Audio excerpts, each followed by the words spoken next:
more often than not, when we only think of national security when we hear of China's encroachment into our territorial waters.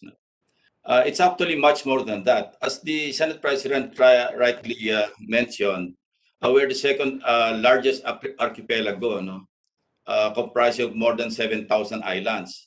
And at least 50% of the Philippines municipalities and all major cities are coastal, with 62% of the population living in the coastal zone.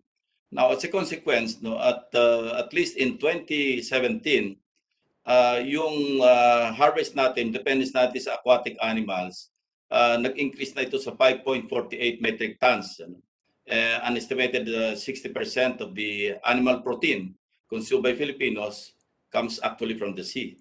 No, sa economic front naman, yung production ng yung fish production natin, nagbabalyo na siya ng 265 billion last 2018.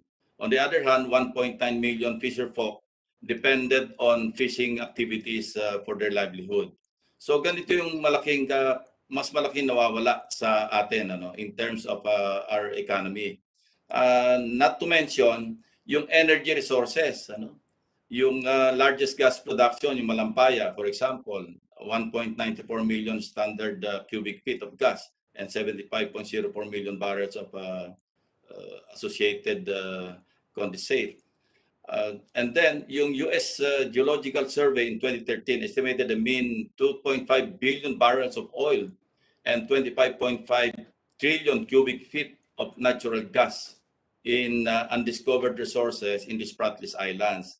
Yung hydrocarbon reserves located in the Reed Bank is estimated at 55.1 trillion cubic feet of natural gas and 5.4 billion barrels of oil. So ito yung malaking effect not only on our national security, because obvious naman yun, but yung sa food security natin and our economic security greatly affected. So I think we really should listen to our resource persons to appreciate more kung ano yung importance ng West Philippine Sea issue sa bawat isang mamamayang Pilipino. Maraming salamat, Mr. Chairman.